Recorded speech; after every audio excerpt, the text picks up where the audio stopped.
سورۃ الماعون. اس سورت کا نام سورۃ الدین بھی ہے اور الیتیم بھی ہے. بسم اللہ الرحمن الرحیم. ارأیت الذی یکذب بالدین. تم نے دیکھا اس شخص کو جو آخرت کی جزا سزا کو جھٹلاتا ہے. یہ سورت بھی مکی ہے اور یہاں پر آخرت کے جھٹلانے کو واضح کیا جا رہا ہے کہ آخرت کا جھٹلانے کی کیا کیا قسمیں ہوتی ہیں. آخرت کا ایک جھٹلانا تو یہ ہے کہ کوئی شخص کہ میں آخرت کو نہیں مانتا کہ قیامت آئے گی، لیکن یہ بھی ایک طرح سے جھٹلانا ہے کہ کوئی شخص آخرت کو تو مانے لیکن آخرت میں جن باتوں کا حساب ہونا ہے، جن چیزوں کا سوال ہونا ہے، جن چیزوں کی پوچھ ہونی ہے، جن کاموں کے بارے میں اس سے حساب لیا جائے گا، ان کی کوئی تیاری ہی نہ کرے. یہ بالکل ایسے ہی ہے کہ جیسے ایک طالب علم جس کا اگلے دن امتحان ہو وہ اس سے پہلے اس پرچے کو پڑھے نہ ادھر ادھر کی کہانیاں پڑھتا رہے. تو اس کا کیا مطلب؟ اس کے ماں باپ اس بچے کو دیکھ کے کیا کہیں گے کہ تمہارا کل پرچہ نہیں، تمہیں کوئی یقین نہیں کہ کل تمہارا پرچہ ہے، تمہیں کوئی خیال نہیں کہ کل تمہارا پرچہ ہے. تو بالکل اسی طرح وہ شخص، یعنی ہم مسلمانوں کی اکثریت ایسی ہی ہے کہ ہم کہتے تو ہیں کہ قیامت آئے گی، لیکن پریکٹیکلی کیا کر رہے ہیں؟ عملی طور پر ہم کیا کر رہے ہیں کہ اس دن کے لیے تیاری کوئی نہیں کر رہے. ہمارے ہاتھوں میں پرچہ، آپ کو پتا ہے یہ جو وقت ہے، یہ جو زندگی ہے، دراصل کیا ہے؟ ایک بڑی سی شیٹ ہے جو ہم سب کو دے دی گئی ہے. ہر دن اس کا ایک ورقہ ہے، ایک کتاب ہے ہمارے پاس، ایک نامہ اعمال جو ہے وہ ہمیں دنیا میں دے دیا گیا پرچہ حل کرنے کو. ہر روز ایک صفحہ پلٹ رہے ہیں ہم اس کا. کل کا صفحہ پلٹا گیا، آج ایک اور صفحہ کھل گیا ہے آپ کا. آج کے دن میں جو کچھ آپ کام کریں گے وہ شام تک وہ صفحہ پلٹ جائے گا، پھر کل کا صفحہ ہوگا. جس دن موت کا دن ہوگا ہم سب کی جو بھی مقرر ہے وہ آخری صفحہ ہوگا. اس کے بعد وہ کتاب بند کر دی جائے گی اور محفوظ کر دی جائے گی. قیامت کے دن اسی پہ نمبر لگیں گے، اسی کے مطابق جزا اور سزا دی جائے گی. اب جس شخص کو یقین ہو کہ میں ہر روز اپنی کتاب کا ایک ورقہ الٹ رہی ہوں اور مجھے پرچے کی تیاری کرنا ہے، تو وہ لازمی طور پر دیکھے کہ سوال کیا ہے مجھ سے کیا گیا، مطالبہ کیا ہے، کرنے کے کام کیا ہیں، کس چیز کے بارے میں سوال ہے، کیا پوچھ ہے میری، کیا میں اس کے مطابق پرچہ حل کر رہی ہوں یا نہیں. تو اسی لیے یہاں احساس دلایا گیا، کیا تم نے دیکھا اس شخص کو جو جزا کے دن کو جھٹلاتا ہے، جس کو یقین ہی نہیں کہ قیامت آنی. وہ کیسے پتا چلا؟ وہ اس طرح پتا چلا کہ وہ اس دن کی کوئی تیاری ہی نہیں کر رہا، سوال کے مطابق جواب نہیں دے رہا. ارأیت الذی یکذب بالدین. تم نے دیکھا اس شخص کو جو آخرت کی جزا سزا کو جھٹلاتا ہے. فذلک الذی یدعو الیتیم. یہ وہ شخص ہے جو یتیم کو دھکے دیتا ہے، یتیم کا خیال نہیں رکھتا. اسلام میں کمزور طبقوں کی بہت داد رسی کی گئی ہے. اس شخص کا اسلام کوئی اسلام نہیں کہ جس گھر میں ایک یتیم بچہ ہو اور اس کے ساتھ بدسلوکی کی جاتی ہو، اور جس معاشرے میں یتیم رہتے ہوں ان کے ساتھ اچھا برتاؤ نہ کیا جاتا ہو. اور یتیم یہاں بطور سمبل بھی ہے. یتیم وہ شخص جس کا کوئی والی وارث، کوئی پرسان حال نہ ہو، مفلوق الحال، بے کس، بے آسرا، بے سہارا. تو وہ شخص جو بے سہارا لوگوں کی خبر گیری نہیں کرتا وہ دراصل آخرت پہ یقین ہی نہیں رکھتا، اس لیے کہ اسے پتا ہونا چاہیے آخرت میں اس کے بارے میں پوچھا جائے گا. ہم سب بھی اس پر غور کریں کہ ہم اس کام میں کیا حصہ ادا کر رہے ہیں، کیا حق دے رہے ہیں. اور دوسرا کام کیا کرتا ہے؟ وَلَا يَحُضُّ عَلَىٰ طَعَامِ الْمِسْكِينِ. مسکین کو کھانا دینے پر نہیں اکساتا، یعنی دوسروں کو اس کی توجہ نہیں دلاتا، ان کی فکر نہیں کرتا، ان کے لیے غم نہیں کھاتا، اسے صرف اپنے کھانے سے غرض ہے. اور یہ کس لیے ہے؟ اس لیے ہے کہ وہ بخیل بھی ہے، قیامت کا منکر بھی ہے. بھلا وہ اچھا سلوک کسی کے ساتھ کیوں کرے گا؟ یتیم کے ساتھ تو اچھا سلوک وہی کرے گا جس کو پتا ہو کہ مجھے میری جزا میرے رب سے ملے گی، آخرت میں ملے گی. وہی اچھا سلوک کر سکتا ہے. اور جسے اس چیز کا یقین نہ ہو وہ کوئی بھی اچھا کام ایسے بے سہارا لوگوں کے ساتھ نہیں کر سکتا. فویل للمصلین. ہلاکت ہے نمازیوں کے لیے. نماز پڑھنے والوں کے لیے ہلاکت. جی ہاں، کون سے نمازی؟ الذین هم عن صلاتهم ساہون. جو اپنی نمازوں سے غافل ہیں. کیا غفلت؟ تاخیر سے پڑھتے ہیں. وَإِذَا قَامُوا إِلَى الصَّلَاةِ قَامُوا كُسَالَىٰ. سستی کرتے ہوئے آتے ہیں. نماز پڑھتے ہیں اور کچھ پتہ نہیں کیا پڑھ رہے ہیں، کوئی توجہ نہیں، اور پھر نماز کی روح سے غافل ہیں. نماز دراصل پریپیئر کرتی ہے حقوق اللہ اور حقوق العباد ادا کرنے کو، جو شخص نماز تو پڑھتا اور نماز کا حق نہ دیتا ہو وہ کیسی نماز پڑھتا ہے. اسی لیے تو نمازی بہت بدنام ہے آج کے دور میں کہ انہوں نے نماز صرف ایک ایکسرسائز کو سمجھ لیا جس میں زبان کی بھی ہے اور جسم کی بھی ہے، اور اس سے بڑھ کر وہ اس کی روح کو نہیں پہچانتے. لہٰذا ایسے نمازیوں کو ہلاکت کی خوشخبری دی جا رہی ہے. الذین هم عن صلاتهم ساہون الذین هم یراؤون، وہ جو دکھاوا کرتے ہیں.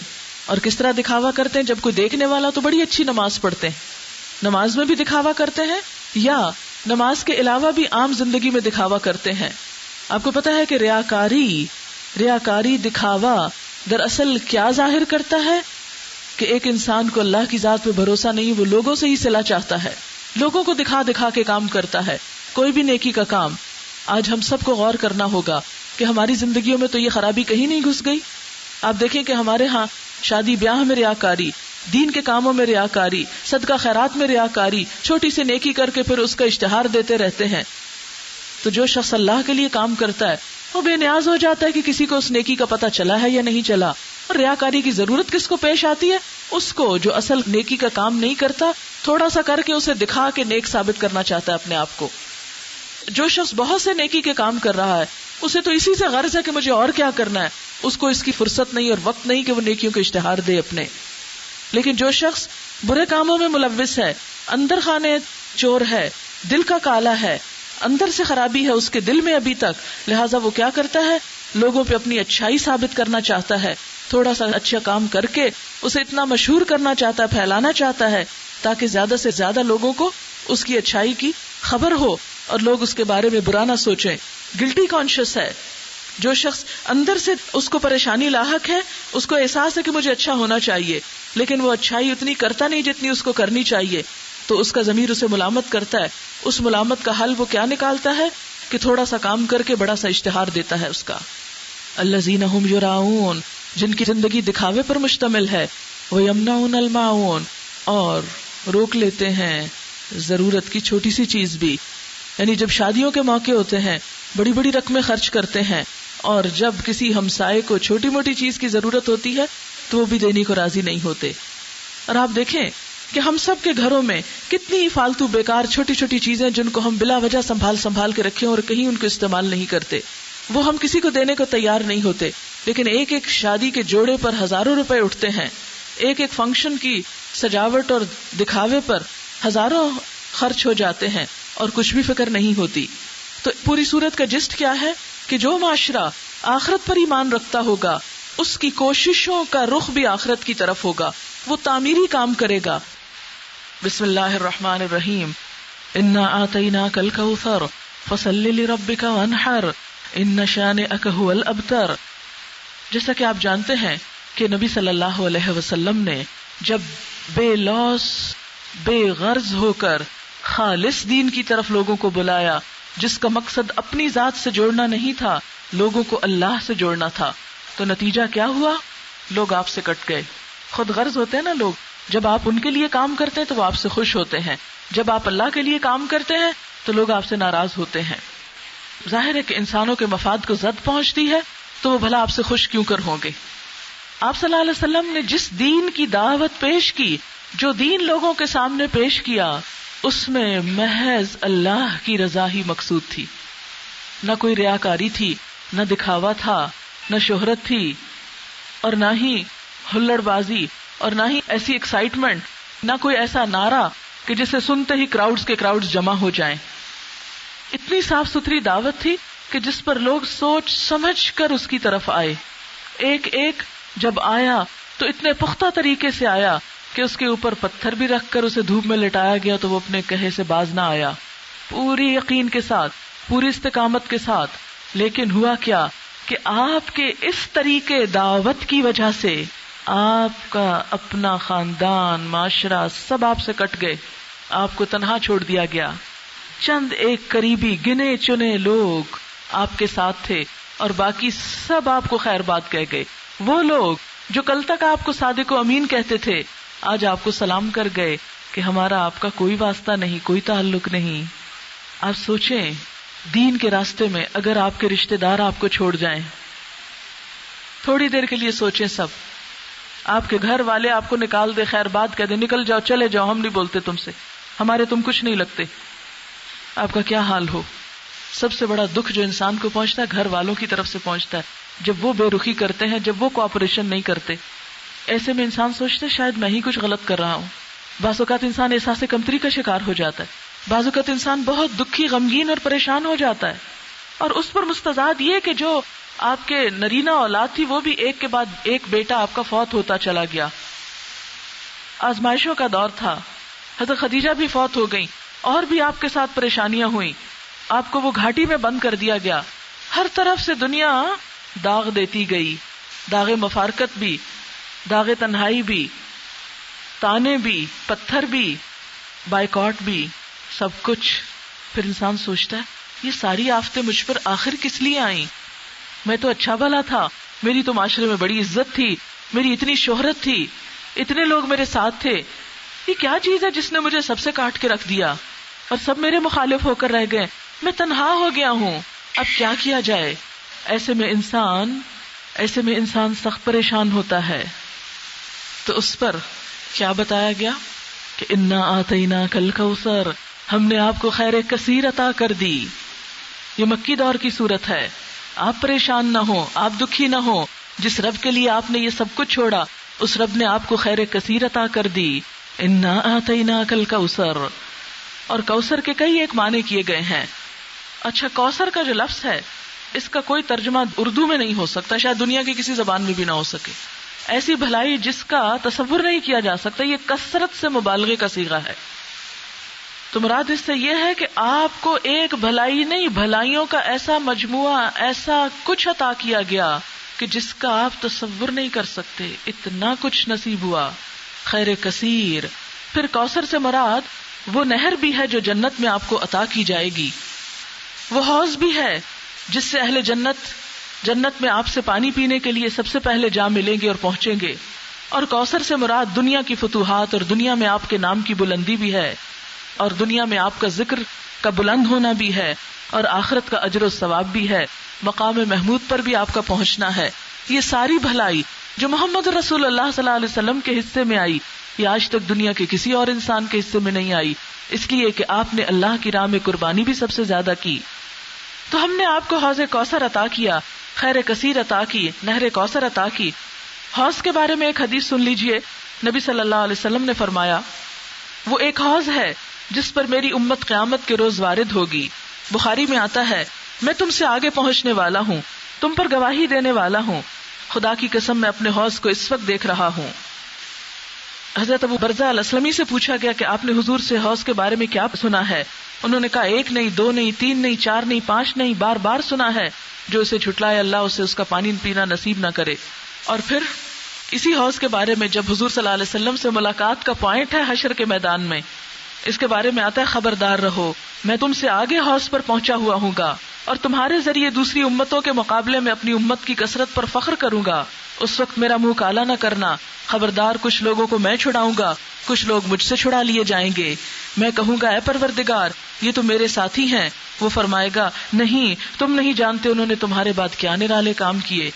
یعنی جو شخص دین میں بدعات کا مرتکب ہوگا وہ خواہ کتنے ہی نیک کام کرتا رہے، قیامت کے دن حضور صلی اللہ علیہ وسلم کے ہاتھوں حوض کوثر پہ پانی نصیب نہ ہوگا. اسی طرح نہر کوثر جو جنت میں ہے، اس کے بارے میں آتا ہے کہ معراج کے موقع پر حضور کو جب جنت کی سیر کرائی گئی تو آپ نے وہ نہر دیکھی جس کے کناروں پر اندر سے ترشے ہوئے موتیوں یا ہیروں کے کبے بنے ہوئے تھے. اس کی تہہ کی مٹی مشک اصفر کی تھی. حضور صلی اللہ علیہ وسلم نے جبریل سے پوچھا یہ کیا ہے؟ اس نے جواب دیا یہ نہر کوثر ہے جو آپ کو اللہ تعالیٰ نے عطا کی ہے.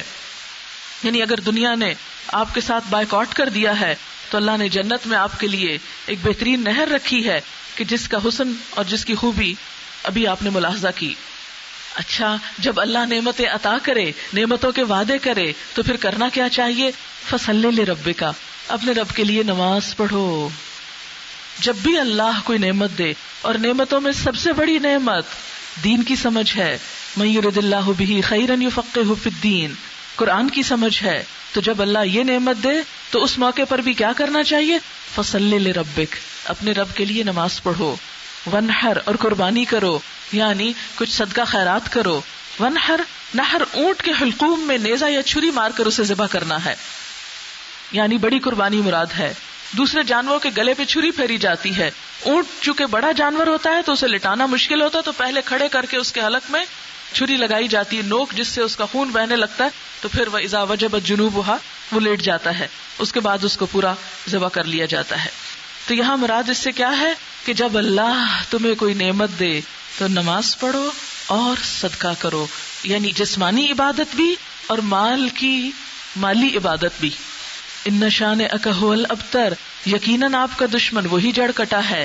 یعنی جو دشمن آج انتظار میں ہے کہ دنیا میں آپ تنہا رہ گئے اور آپ کو پوچھنے والا کوئی نہیں اور آپ کے بچے بھی آپ سے جدا ہو گئے، تو وہ قیامت تک جڑ کٹ جائیں گے، ان کا نام لیوا کوئی نہ ہوگا. اور آج یہ کتنی بڑی حقیقت ہے کہ آپ صلی اللہ علیہ وسلم کا نام دشمنان اسلام بھی احترام سے لیتے ہیں.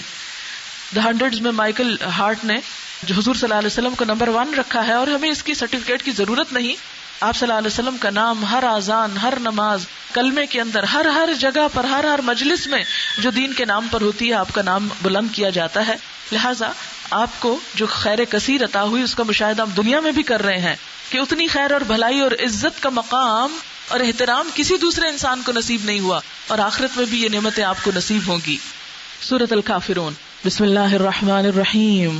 قل یا ایھا الکافرون لا اعبد ما تعبدون ولا انتم عابدون ما اعبد ولا انا عابد ما عبدتم ولا انتم عابدون ما اعبد لکم دینکم ولی دین.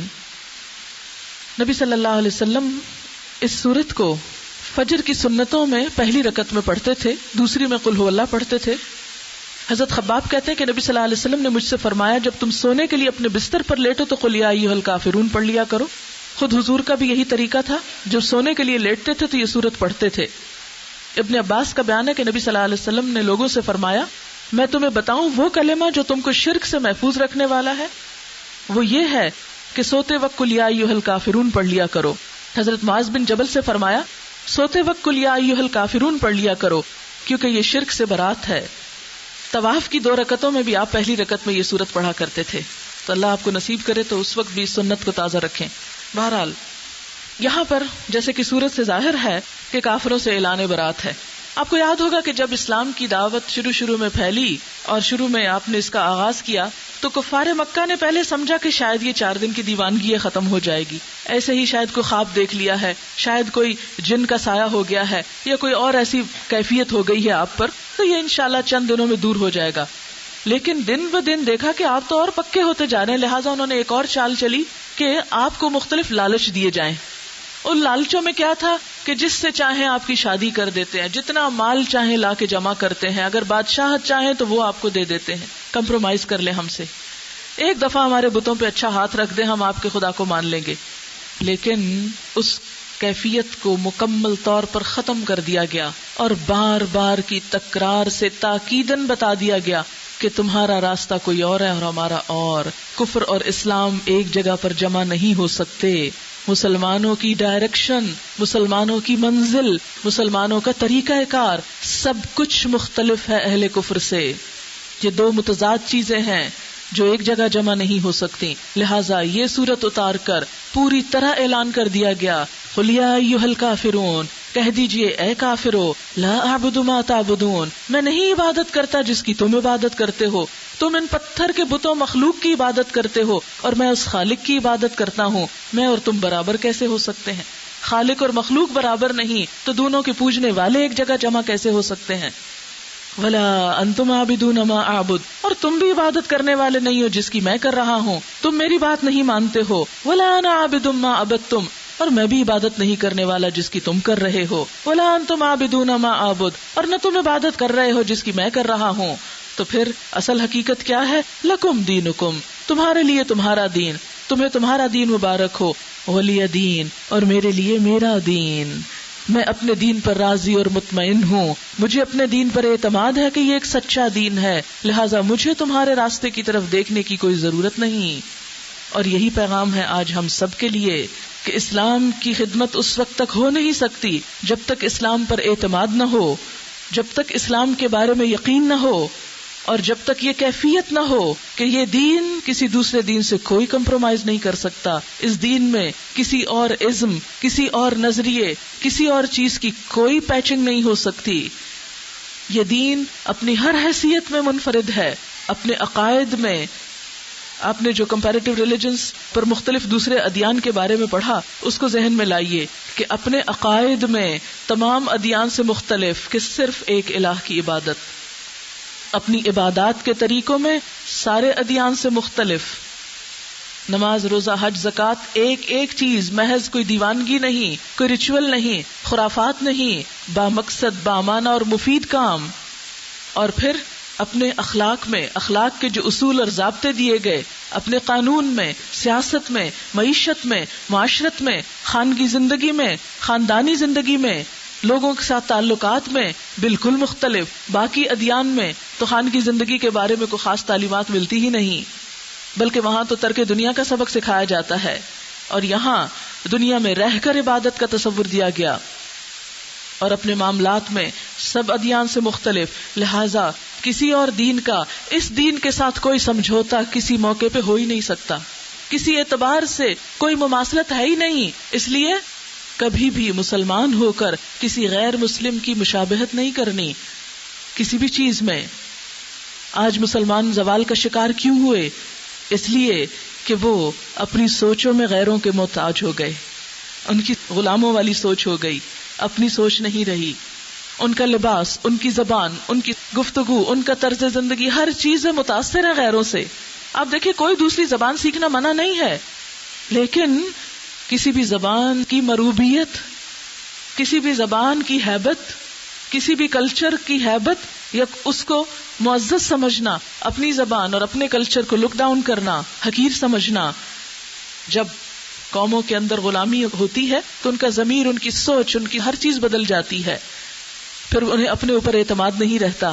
آج دین کا پیغام کیا ہے کہ ہمیں خود پر اعتماد کرنا ہے، کسی دوسری قوم کی نقالی نہیں کرنی. اس لیے کہ نبی صلی اللہ علیہ وسلم نے فرمایا من تشبہ بقوم فہو منہم، جو کسی دوسری قوم کی مشابہت اختیار کرتا ہے وہ انہی میں سے ہے. اللہ نے ہمیں مکمل دین دیا، ہر مسئلے کا حل اس کے اندر موجود ہے. آئیں اس کو پڑھیں اور اس کو سمجھیں اور اس کے مطابق عمل کریں، اور ہر ایک غلامی سے لا الہ الا اللہ کہہ کر نجات حاصل کریں. سورۃ النصر مدنی سورت، وہی مزاج آپ دیکھ رہے ہیں ہر چند مکی سورتوں کے بعد پھر مدنی سورت. بسم اللہ الرحمن الرحیم. اذا جاء نصر اللہ، جب اللہ کی مدد آ جائے، اسلام اور مسلمانوں کا کفر اور کافروں پہ غلبہ ہو جائے. وہاں اعلان برات تھا کافروں سے، اور ہوتا یہ ہے نا کہ جب کافروں سے اعلان برات ہونے لگے تو ڈر لگنے لگتا ہے کہ ان کے بغیر ہم زندہ کیسے رہیں گے، ان کے بغیر ہماری اکانومی کا کیا بنے گا اور ہماری دوسری چیزیں کیسے کھڑی ہوں گی، ہمارے پاس تو کچھ بھی نہیں. تو اس کے فوراً بعد سورۃ النصر. یاد رکھو جب اعلان برات کرو گے تو کامیابی ہوگی، جب تک ان کے غلام بنے رہو گے تو تم بحیثیت مسلمان قوم کی دنیا میں عزت نہیں پا سکتے. اور مسلمانوں نے جب اعلان برات کیا، سب سہارے کاٹ دیے، سب کچھ چھوڑ دیا، تو اللہ کی مدد آئی. اذا جاء نصر اللہ، جب آ جائے اللہ کی مدد، والفتح اور فتح. 8 ہجری میں مکہ فتح ہو گیا، اس کے بعد یہ سورت نازل ہوئی. وَرَأَيْتَ النَّاسَ يَدْخُلُونَ فِي دِينِ اللَّهِ أَفْوَاجًا. تو 9 اور 10 ہجری میں اس کثرت سے لوگ مسلمان ہوئے تھے کہ پچھلے کئی سالوں میں نہیں ہوئے تھے، 20-21 سال میں اتنے مسلمان نہیں ہوئے تھے. لہٰذا فرمایا کہ جب اتنی کثرت سے لوگ مسلمان ہونے لگے اور دین ایک فیشن بن جائے، ہر شخص اسلام اسلام کرنے لگے، تو تم اس کا کریڈٹ خود سے نہ لینا. تم یہ نہ سمجھنا کہ تمہارے کرنے سے ہوا. اس وقت کوئی شوخی نہیں بگارنا، کوئی تکبر نہیں کرنا.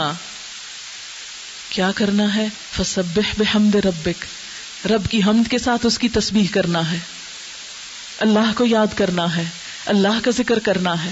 یہ ہے اسلام کی تعلیم، یہ ہے اسلام کا کلچر کہ جب مقصد دنیا میں پورا ہو جائے، جب منزل دنیا میں سامنے آ جائے، دشمنوں پر مکمل غلبہ ہو جائے، اسلام کا پرچار ہو جائے، تو مسلمان کیا کریں؟ فسبح بحمد ربک، اپنے رب کی حمد کے ساتھ تسبیح کرو، اللہ کا ذکر میں اور مشغول ہو جاؤ. فَإِذَا فَرَغْتَ فَانْصَبْ وَإِلَىٰ رَبِّكَ فَارْغَب، ہو جاؤ.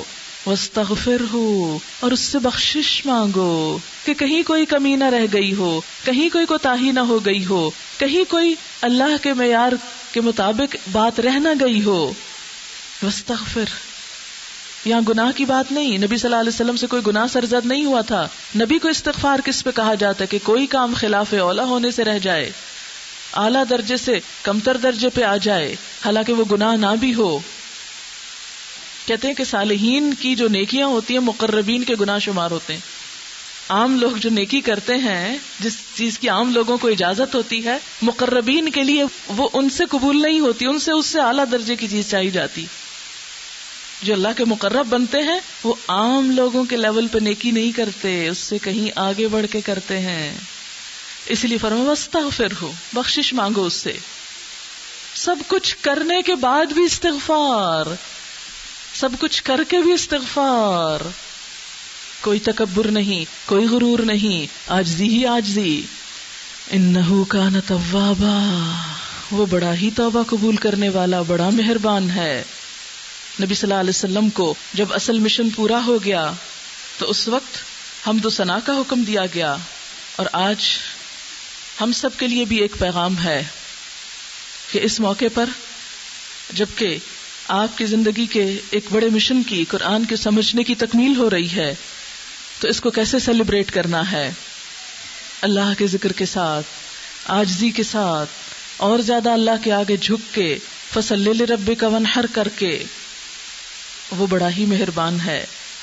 جب انسان بڑے سے بڑا کام کر کے یہ کہتا ہے یہ تو اللہ نے کیا، مارا میتا از رمیتا، میرے کرنے سے کیا ہو سکتا ہے، تو اللہ ایسے بندے کو اور زیادہ پسند کرتا ہے اور اللہ کی محبت نشاور ہوتی ہے. اور اگر انسان کچھ نہ کر کے وَيُحِبُّونَ أَن يُحْمَدُوا بِمَا لَمْ يَفْعَلُوا، چاہے کہ کام کوئی اور کرے اور کریڈٹ اس کو مل جائے، تو یہ چیز دنیا میں تو تمہیں خوش کر سکتی ہے، اللہ کے ہاں کوئی مقام نہیں دلوا سکتی. سورۃ اللہب مکی سورت ہے. بسم اللہ الرحمن الرحیم. تبت، ٹوٹ گئے، یدا، دونوں ہاتھ، ابی لہب، ابو لہب کے، وتب، اور ہلاک ہو گیا، برباد ہوا، ما اغنا، نہ کام آیا، عنہ، اس کو، مالہ، اس کا مال، وما کسب، اور جو اس نے کمائی کی تھی. کتنی دلچسپ ترتیب ہے قرآن کی. آپ کو یاد ہے کہ نبی اکرم صلی اللہ علیہ وسلم نے جب اسلام کی دعوت دی، پیچھے بات ہو چکی، تو آپ کے رشتہ دار آپ کے مخالف ہو گئے، اور ان مخالفوں میں پیش ابو لہب تھا جو آپ کا چچا تھا. عرب معاشرے میں یتیم بھتیجے کی کفالت چچا کے ذمہ ہوتی تھی، اور خاندان خواہ غلط بھی ہو، عرب روایت کے مطابق اس کو اجازت نہ تھی کہ وہ اپنے خاندان کی مخالفت کرے. ہر شخص کو، عرب کلچر میں کیا تھا، اتنا تعصب تھا کہ ہر شخص کو اپنے ہی خاندان کی حمایت کرنا تھی، خواہ وہ غلط ہو یا صحیح ہو. تو ابو لہب کی یہ مخالفت اس کے خاندانی اور عرب روایت اور کلچر کے بھی خلاف تھی کہ وہ اپنے ہی بھتیجے کی مخالفت کر رہا ہے، اپنے ہی خاندان کے خلاف کام کر رہا ہے. اور یہ دراصل مخالفت صرف بھتیجے کی نہ تھی، اسلام کی مخالفت تھی، اللہ کا مقابلہ تھا. تو کیا ہوا، انجام کیا ہوا؟ ادھر مسلمانوں کو اذا جاء نصر اللہ والفتح، فتح نصیب ہو گئی، اور دوسری طرف ابو لہب کا کیا بنا؟ تبت یدا ابی لہب وتب، ٹوٹ گئے دونوں ہاتھ ابو لہب کے اور وہ برباد ہو گیا، کچھ کام نہ آیا اس کو مال اس کا اور جو اس نے کمائی کی، جو اس نے کوششیں کی. تو مراد اس سے کیا ہے کہ ابو لہب نے جو کچھ کیا، یدا، ید کو کہتے ہیں ہاتھ کوشش یا کام کی علامت ہوتے ہیں، تو دونوں ہاتھ ٹوٹ گئے. تو عرب محاورے کے مطابق کیا ہے کہ جو اس نے کام کرنے کی مخالفت کی کوشش کی تھی وہ سب ختم ہو کے رہ گئی، سب مخالفت ٹھنڈی پڑ گئی، وہ تب خود بھی ہلاک برباد ہو گیا. اور جیسا کہ آپ جانتے ہیں کہ اس کا انجام بہت برا ہوا تھا. کہتے ہیں کہ اس کو جنگ بدر میں جب قریش کے بڑے بڑے سردار مارے گئے اور ابو لہب کو جب اس کی خبر پہنچی شکست کی، تو اتنا رنجیدہ ہوا کہ زندہ نہ رہ سکا. کہتے ہیں کہ اس کی موت بھی بہت عبرتناک تھی. اسے عدسہ کی بیماری تھی، ملیگننٹ قسم کے زخم اور پھوڑے تھے اس کے جسم میں، اور اس کی وجہ سے اس کے گھر والوں نے بھی اسے چھوڑ دیا کہ انہیں چھوت لگنے کا ڈر تھا. اور مرنے کے بعد 3 دن تک کوئی پاس نہ آیا. یہاں تک کہ لاش گل سڑ گئی اور بو پھیلنے لگی. لوگوں نے بیٹوں کو تانے دینے شروع کیے تو روایت ہے کہ انہوں نے کچھ حبشیوں کو اجرت دے کے لاش اٹھوائی. مزدوروں نے اسے دفن کیا اور وہیں گڑھا کھدوایا اور لکڑیوں کے ذریعے دور سے اس کی لاش کو اس میں دھکیل کر اوپر سے پتھر مٹی ڈال کے بند کر دیا گیا.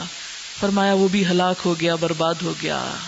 کتنی بڑی دلیل ہے کہ اگر دین کی مخالفت میں کوئی کسی کا رشتہ دار بھی، قریبی بھی مخالفت کرے گا تو یہ کہہ کے چھوڑ نہیں دیا جائے گا وہ تو چچا تھا، چلو کوئی بات نہیں.